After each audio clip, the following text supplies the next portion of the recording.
Hey, welcome to episode 25 of Let's Innovate for Vegas, the premier place to find out about innovating in and for Greater Vegas. I am your host, the managing director of the Innovate for Vegas Foundation, Dan Hugo. Today is August 11th, 2023. Happy Friday. I attended the Best of Vegas event last night. It was very loud. Not particularly raucous. It was 2 hours. There was a lot of people. My voice probably sounds a little bit different because it was very noisy. Talking in a noisy environment loosens up the vocal cords, so to speak. So if I sound a little bit different, maybe that's good. I don't know. Today we're going to talk about our attempts with our various projects to move to a smarter smart city. Not pick up and move, not just yet, but to tackle that road, to move along it, to make our smart city smarter. So we rebooted in 2022. Code for Vegas was the original, was formed at a time when open data was being assembled as a platform and program in the city of Las Vegas. So the early Code for Vegas denizens were part of that effort. Sean Looker and I have talked about this. He has been on our podcast. He's on our board of directors. He was the co-captain, co-founder of Code for Vegas. So back then, there was the twinkle in the eye of the local government and others to make open data a part of this smart city project. That open data is still a part of our smart city. I have actually had Anthony Willis and Nicole Malichki on another episode of this podcast to talk about open data. So open data is a big thing.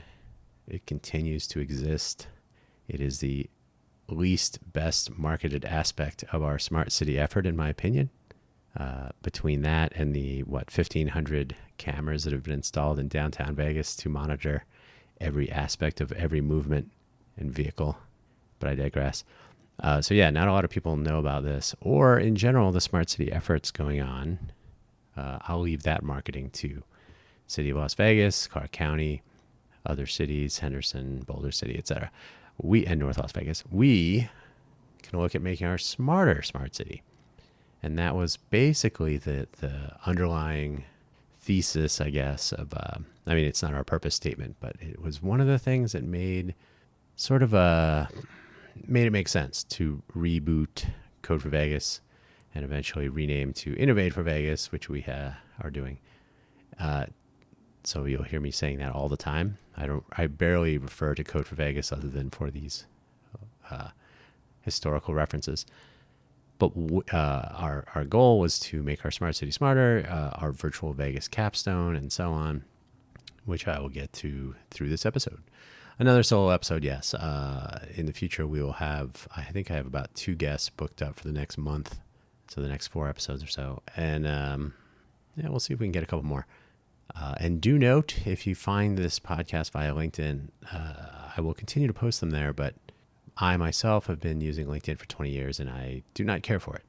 So one of the reasons we have our Smart Social project is to take back some of that control in the form of an open source platform that people can use without algorithms interjecting their opinions on who should hear from whom about what.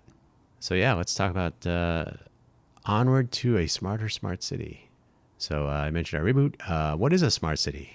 That is a great question. When I was in Dubai about 6 years ago, I think, I was speaking to some people there. Smart city is a big thing there. They've adopted a lot of future-looking technologies, for better or worse. And I would ask then, and I would ask in my travels. At the time, I was either working. No, I was just laid off from Intel, but Intel was big on IoT, Internet of Things.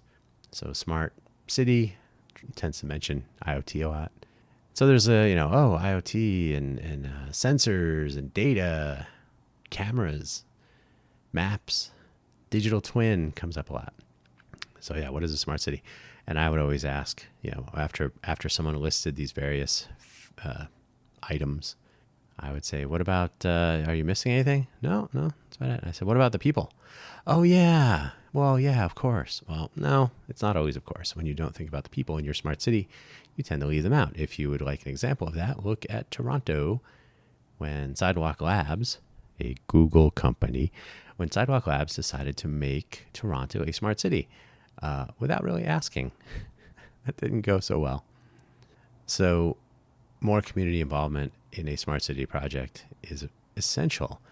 Otherwise, you're only building smart city infrastructure as clout for a resume, perhaps, and to satisfy some commercial partners that are, installing fiber, running cable, setting up private network cell towers for, in-city communications, et cetera, et cetera. So if nobody knows about it, did it happen? Well, certainly money was spent. By the way, I'm sure some of these budget line items are in the open data for the city of Las Vegas.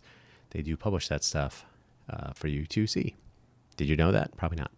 So what is a smart city? I will propose these 4 things. There could be more. You could argue. They're all reasonable. None of them are really inaccurate. So first I will say connection. That could be physical, the PHY layer, the phone lines, maybe some radio communications, whether it's Wi-Fi or traditional good old AM. Certainly ham radio plays a role in emergency response.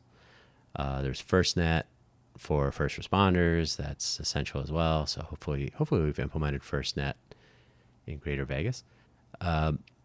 So connection, it could be fiber, it could be cable, it could be phone DSL connections for moving data around. It could be the ability for people to meet, communicate, chat, discuss, which that's part of communication. But connection in general is the ability to quite literally connect, to move data, information, communication, to get from point A to point B, if not physically, then virtually. But I will include in there that physical movement.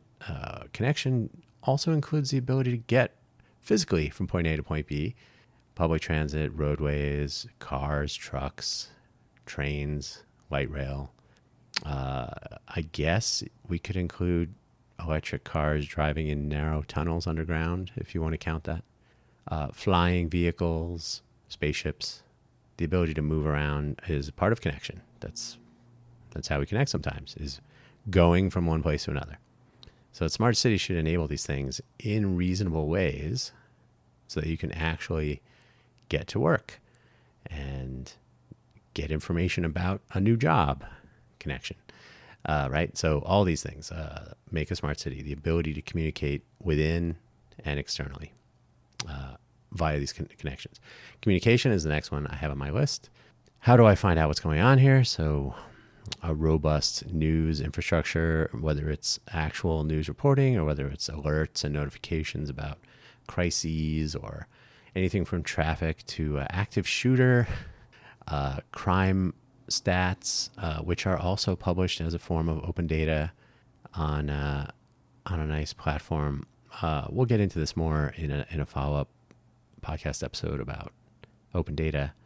So I will not link it in the show notes here, but these are all pieces of information that can be shared with people.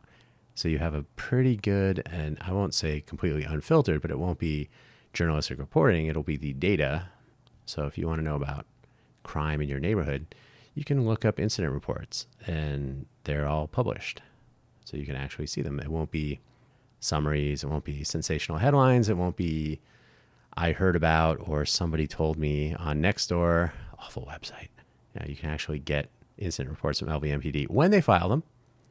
I have certainly encountered experiences of missing mentions of different criminal activities in my neighborhoods for whatever reason. And I would posit that communication might also include the ability of people, the normal people like you and me, to be able to add to those communication data sets that say things like, well, there's no incident report for this, but this happened. And that becomes a moderation problem, and that's a different episode of a different podcast that we will do at some point. But suffice to say that the ability to communicate is a two-way street, and it can be done. We can enable... Suffice to say that communication is a two-way street, and it can be done. And yes, with moderation. But if we have a rational group of people who want to share information about their communities, their neighborhoods, they want to receive information about their communities and neighborhoods, even up to the city level, the county, state. This is what a smart city should be about, is communication. Knowing what's happening. Half the battle, maybe. Which half? Not sure. I will say compute makes a smart city. That is, if we have these connections and if we're able to move data and physical objects around and we have the right sensors and we can communicate data over these connections to people and things and to databases, and if we are privacy aware, then we should be able to use compute technology, whether it's AI or good old-fashioned arithmetic, to figure out when things like equitable access to services, when certain parts of certain places have limited access to electricity, to internet connectivity, to basic communication and connection, to medical services, to public transit. Like, we should be able to know those things. We should be able to communicate those things so people are aware, so they're not wondering, hey, how come only one bus comes to my neighborhood every 3 days? Right? That should all be visible and transparent. And so connection, communication, and compute would make those, using modern methods, tools, technologies, right? Not everything is print media. Most news outlets are following a decades or even centuries old paradigm of the inverted triangle, the inverted pyramid, inverted triangle. Who, what, where, when, why, how. Is that right? Who, what, when, where, why, how? Yeah, something like that. And then, most of a news article is updates references or backstory. So you're getting updates at the beginning of the story if it's an ongoing story, and then there's a lot of backfill. So if you're publishing digitally, why not just have information that one person could follow in one place and add to it in a timeline fashion, and include maps, charts, data. Publish that data to the open data datasets so that it's generally available rather than trying to find reporting from a human. So yeah, make maximal use of that data. And then finally, as I mentioned, people usually leave out the people, ironically. So a smart city should have compassion. It should use the smart city features, the infrastructure, the data, the compute, not always for profit, not always for convenience, sometimes for humanity. Greater Vegas has various issues. We have pedestrians tangling with cars too often. Cars almost always win. As a pedestrian myself, I will say that so far it's been a draw. I'm hoping it stays that way. But homelessness, any sort of access issues with, like I said, medical, transportation, communication, and so on. Can we identify food deserts? Are people having a difficult time getting access to food and water? What is the water quality here? You have a water district, obviously, publishes that information, but do you even know where it is? So making sure people know how to get to information and where to find it. And we can no longer assume, well, we never could, that everyone has the fastest internet connection on the planet, right? Some people don't even have a phone, cell phone or otherwise. Making access available to people in libraries, not shunning people from libraries. Like, hey, come to the library. Nobody reads books anymore, but you can at least access our smart city resources without having to own a phone or a computer or have an internet connection at your home if you have one, right? So a smart city should be smart about the people living in it and be compassionate. If there are no people in a smart city, then it's not a very smart city. So there are other things that could go into a smart city, obviously. I can't think of any right now. Can you? Those are the basics. I tried to keep it fairly generic. So yeah, I don't know. I think that would be a good starting place. When you build on top of these things, you end up with the visible parts of a smart city. But so I'm talking more about sort of fundamentals, first principles.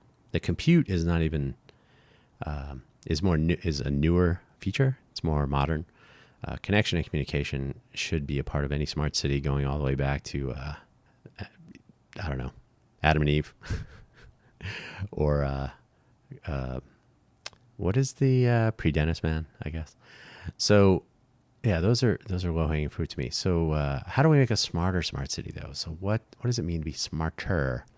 Well, like I said, I just mentioned core infrastructure elements, right? These are the basics.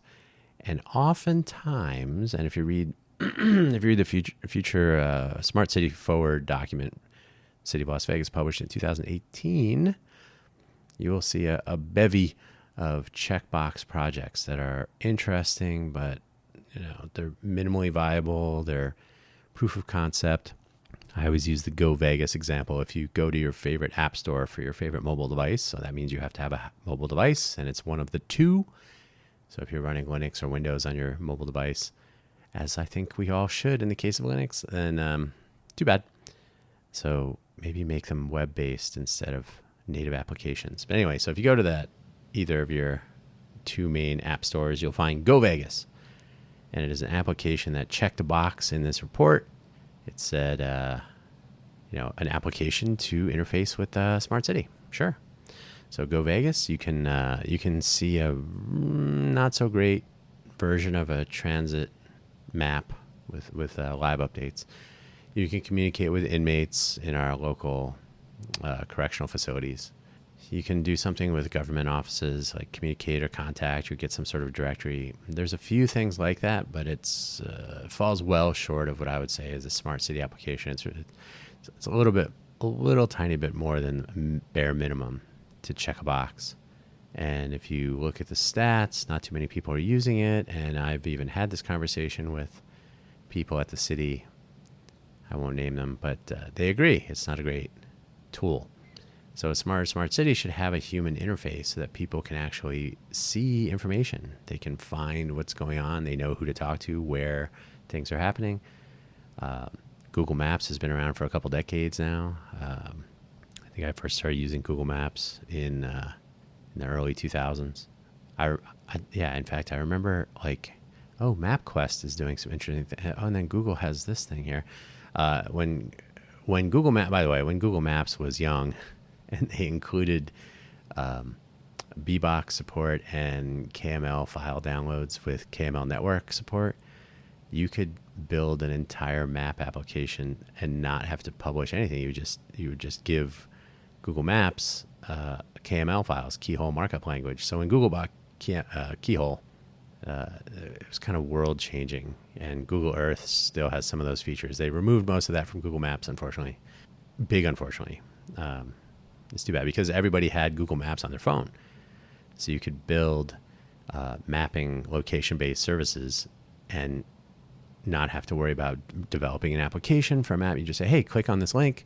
It would open Google Maps. It would download KML files. So instead of writing HTML for humans, you would write KML for maps. And you could use the full feature set of KML. So you could use timelines and place mark folders, and you could have groups of things and move the time forward and back, and all kinds of cool stuff. And this is where, if you listen to my other podcast episodes on the Cafe Genius Impresarios channel, today I was talking about how LinkedIn is a problem because LinkedIn just continues the tradition of old school print media style publication and modern algorithms deciding who sees what. But if you actually enable people with communication and connection, to see what is happening, where, when, how, who, what, and you use modern tools like maps and charts and calendars and timelines, then it's suddenly incredibly easy to make all of this visible and transparent. And if you are a resident of a city and you're participating in that city because you're here, right? So you're counted among many statistics, and your participation in the economy is presumed, then why not have access to the information that you're paying for, essentially? Or you're at least enabling. And in so many cases, you're part of. You're being counted more than you know. So we should be enabling local innovation. That's what Innovate for Vegas is about. But in general, when the infrastructure is built and in place, so when there's more fiber, for example, thanks to the BEAD program from the federal government, there will be more and better internet access across the greater Vegas or Southern Nevada region. People with no internet access are getting first or preferred access to funding for the actual internet access. So running fiber and or other, maybe 5G, who knows. But enabling connection with federal funding is high on the list, which is good. So once that infrastructure expands like that, using it for something other than downloading TikTok videos is important. So if we make our smart city accessible with better tools, a sense of modernity, and that means enabling people that are here to see problems. Let's say one of my favorites is the beehive that I found across the street from an elementary school with aggressive bees. One that I counted half stung me on my knee, of all places. But I mean, I guess that's okay. Patella came in handy. But if you come across a thing like an aggressive beehive across from an elementary school and you try to get someone to deal with it, you better set aside some time, because I never did manage to figure out, because I tried calling bee handlers and bee animal control, I guess, at the city and some other city. Just like, I'm not exactly sure who to call or when or who or how or what's going to happen. And there were questions like, is it on city property or is it on private or residential? Like, I'm trying to solve a different problem than administrative boundaries, like, kids walking around getting stung by aggressive bees. And I say half stung, like I felt the stinger go in, but it didn't actually come out. Like, it didn't implant. It didn't rip away from its host. So I found no stinger in my knee. So we both won. I left the area and the bee could go and sting someone else. So, but yeah, how to solve a problem like this and how to alert other people. And there are all manner of things that are sort of off the main radar until you hear, you're on nextdoor.com, and if you are interested in wasting your time like that, and you will hear about an increased occurrence of, say, scorpions or black widows, or some non-trivial insects are now appearing in people's homes more often, or maybe there are more snakes running around, or more coyotes are coming into neighborhoods and stealing pets. It happens, not kidding. So habitat encroachment and how water availability impacts that, and in general, what's the encroachment line, right? What is the oddly shaped boundary on the other side of which are the native occupants of the desert, and why are they coming closer and closer to your front door, maybe entering it to get water, to get food, to basically have access to some of the resources that have been otherwise used. So things like this can be captured and displayed in useful ways so that people have access to this information. Open access is obviously essential. There's an entire standard called WIARIA that makes rules and measurable rules for accessibility of data on the web. Most government websites are required to follow these guidelines so that people can actually consume public data, even if they cannot see, if they cannot hear, if they cannot participate in general. And that includes like ambulation. So if you cannot use a mouse, keyboard navigations have to be set up, and basic access to data should not require a fast internet connection and a giant monitor with the latest and greatest mouse and keyboard, right? You have to enable the masses, and not all of those people can see and hear and use all fingers on all hands, and so on and so on. So there's no reason to not promote open access to data. And then the open data itself is to make the data visible. Data, you decide. So open data plus, as I say, plus.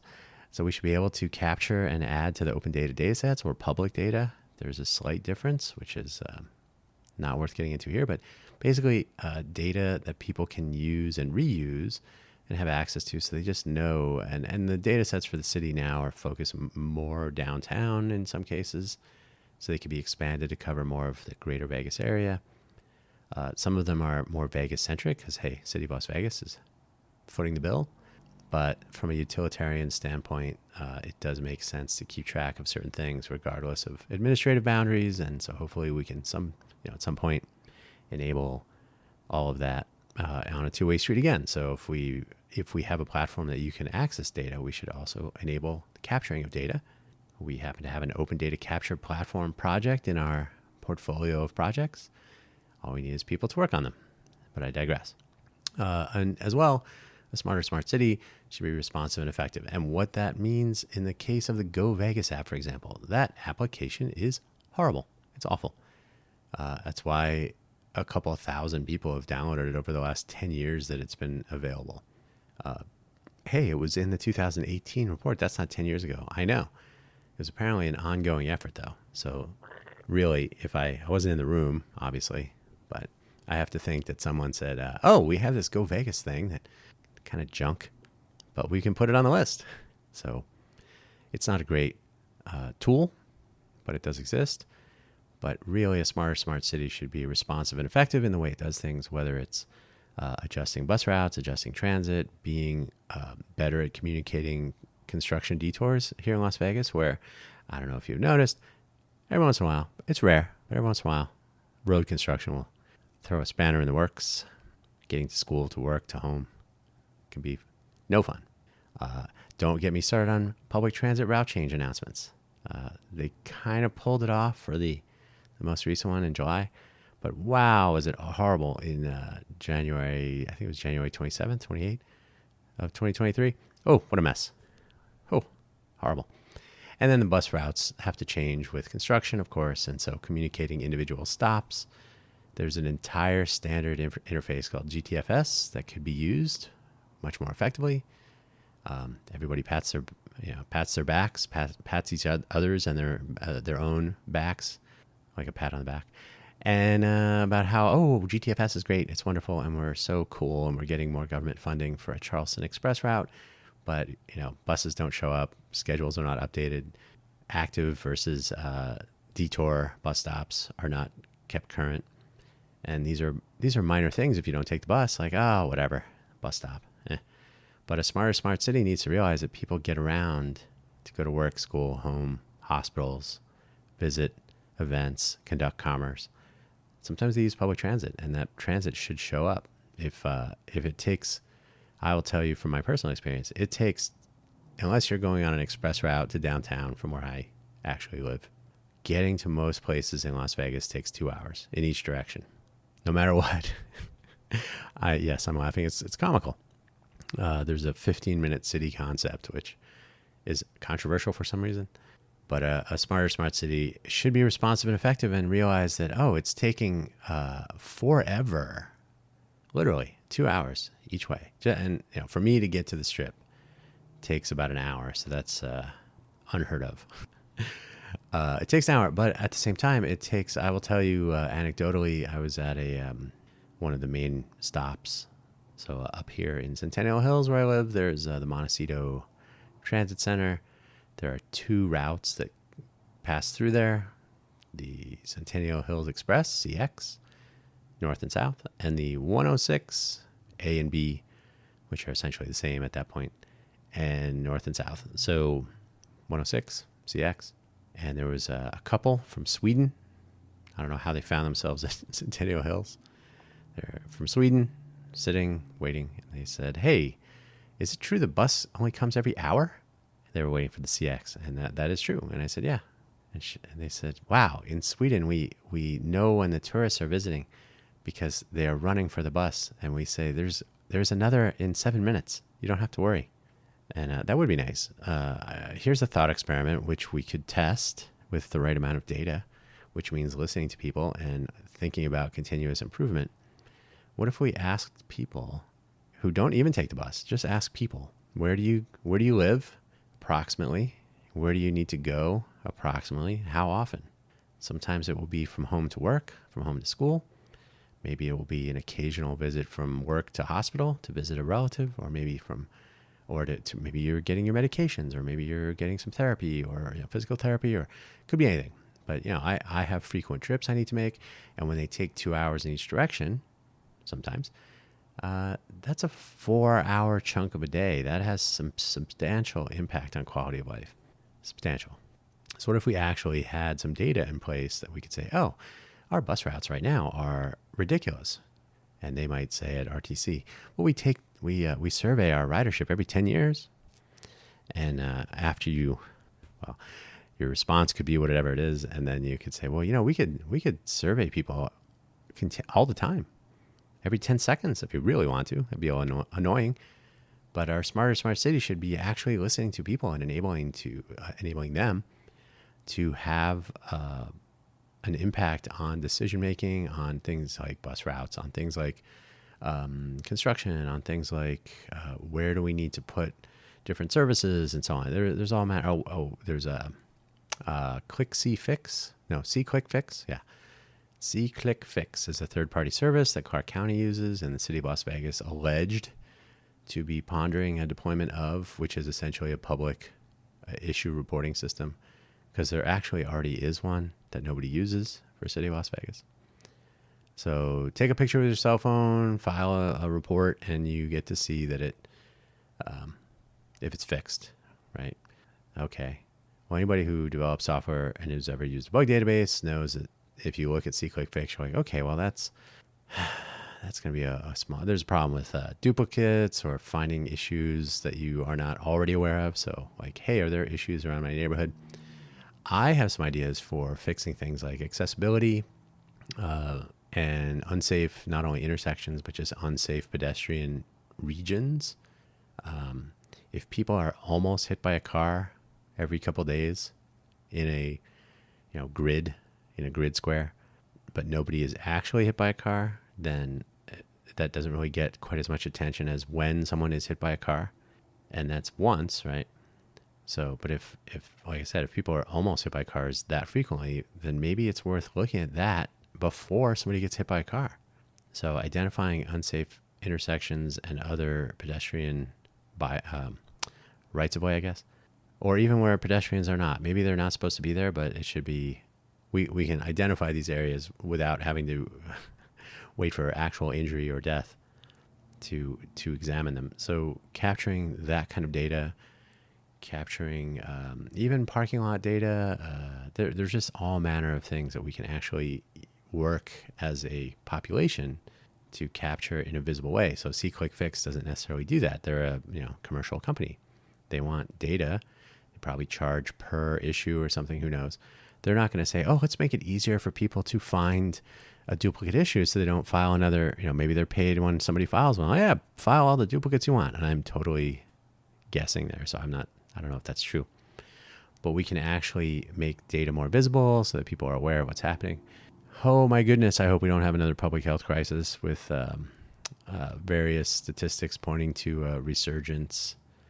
It's so hard to say what that really means in real life at this point, but keep an eye out for that. But what if there is another public health emergency? We need to know, how a pathogen is moving through the population. The Southern Nevada Health District had 5 ways to report time series data, which was comical. It was tricky to get authoritative and useful data. It was, and then who knows what to do with it. And everybody became an expert at epidemiology. I am not an expert, but I did take the Johns Hopkins course on epidemiology at the time. Totally interesting. Epidemiologists are not dumb. They're not conspiracy people. They study how epidemics move through populations using time series data and data analysis and mixing that with some virology and statistics and science and stuff. Fascinating. But making that data available, half the battle is capturing it in a useful way. Time series data is heavily time dependent. It's really important to know if something took, a day to move from one side of town to another or 5 days. And if your resolution of data capture is 5 days, then you'll never know, for example. So, so I'm not saying it was 5 days. I'm just giving an absurd example. Responsive and effective means actually adapting to the times and to the people. And when there's issues and problems, and if they're solvable, then we should do it and not say, well, we'll just fix that Go Vegas app every 10 years. So somebody should fix that is something that I hear frequently. And in a city of innovation, I don't know if you know this, Innovation Hub and Las Vegas are interchangeable now. So if this will be a innovation hub, whether in the city of Las Vegas or Greater Vegas, Clark County, Southern Nevada, if this will truly be an innovation hub, then we must realize that we do not wait for others to fix things. If we do, problems and issues languish. They are just problems, and people accept them as status quo. They shrug their shoulders and move on. That's not how you innovate. That's how you accept. So our innovation hub, if somebody should fix that, is the thing. We should not allow things to languish. We should not allow that beehive problem to just be something that, well, that's just the way it is. Yeah. So part of an actual data-driven platform of modernity should be able to share information not only about that potential danger for young people going to elementary school across the street, but also who should be contacting whom to get the hive moved. Obviously, bees are a critical part of our real ecosystem, of our food supply, and so on. Don't kill bees, right? That is another piece of information right there. Don't kill them, move them. Aggressive bees are certainly attempting to defend their hive. Occasionally, the aggressive bees will sting people for sport, but mostly we're just encroaching on habitats and whatnot, and so move the hive. So that's an important piece of information that people should just be able to have access to, what to do, who to tell, and how to share this information so that people don't get stung or worse.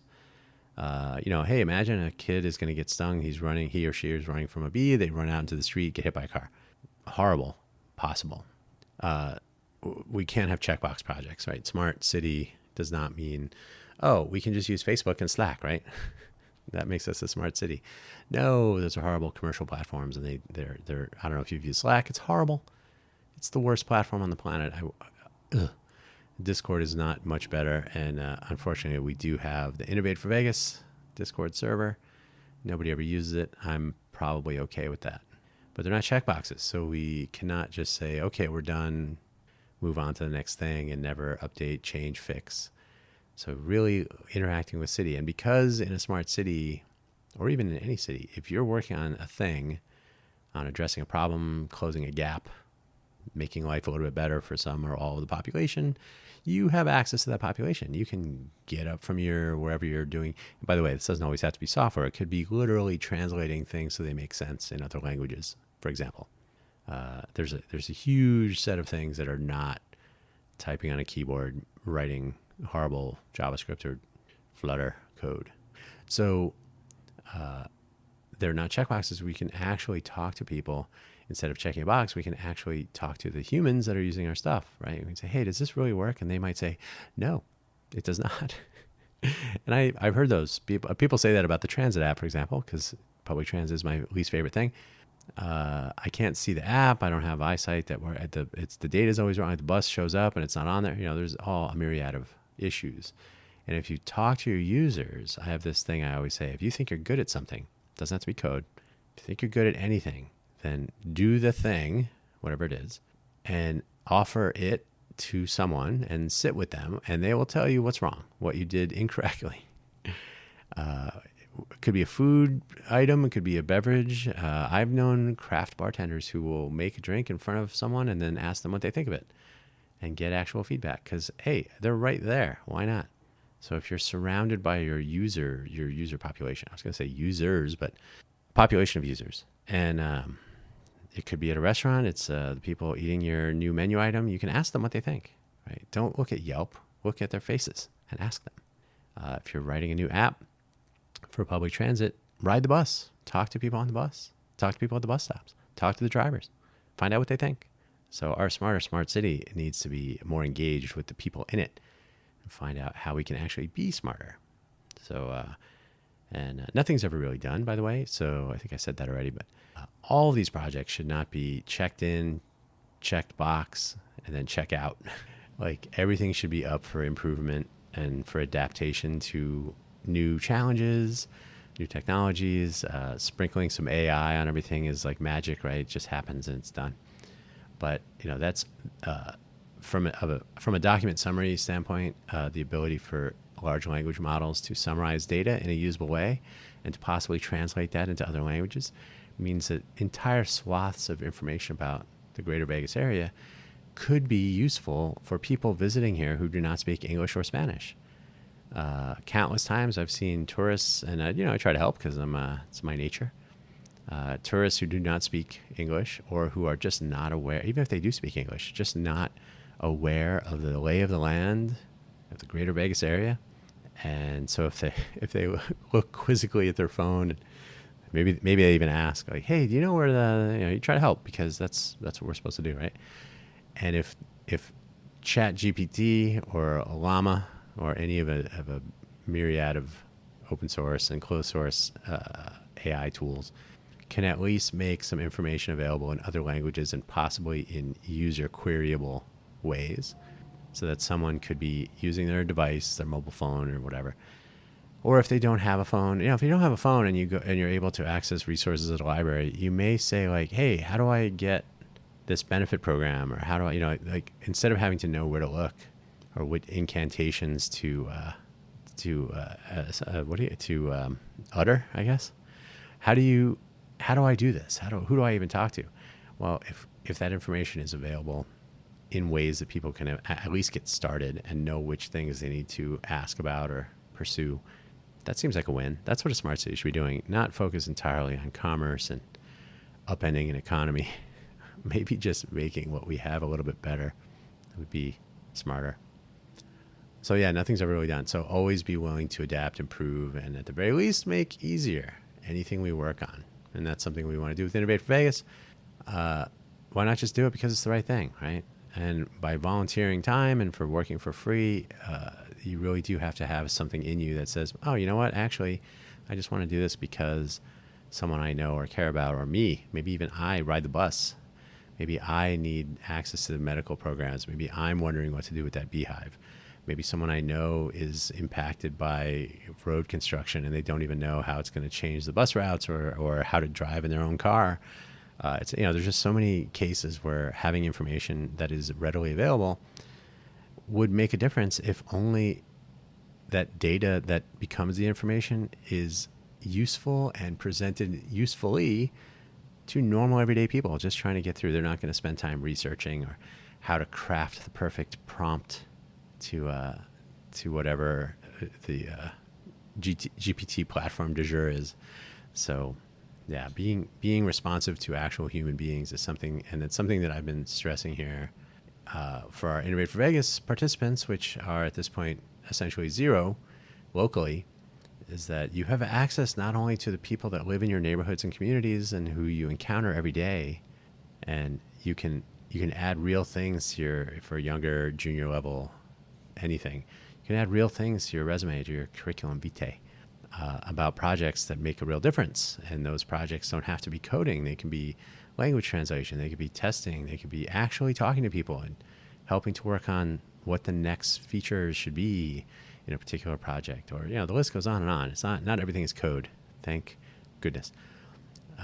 So you have to have that desire to see a real impact. And then those things lead to direct reward, whether it's directly financial or whether it's job opportunities or some notoriety for what you've accomplished that helps you get to the next level of your career or whatever it is. But yeah, so sometimes making a better Vegas will have consequences in a positive way that you are not aware of initially. Unfortunately, like I said, our participation is down near zero locally, so we've actually began reaching out beyond Nevada. With 40 million tourists, so if you live here, I see some of the same people every day. That's great, especially on the bus. I see a lot of the same people on different buses that I take, familiar faces. But if you are not in Las Vegas and you would like to innovate for Vegas, this is not a plug. This is just a strategy. Why not work on projects that have the potential, in some cases, to be exposed to the 40 million visitors that come here every day? The Las Vegas Convention and Visitors Authority publishes those numbers, and it's about 40 million now, annualized.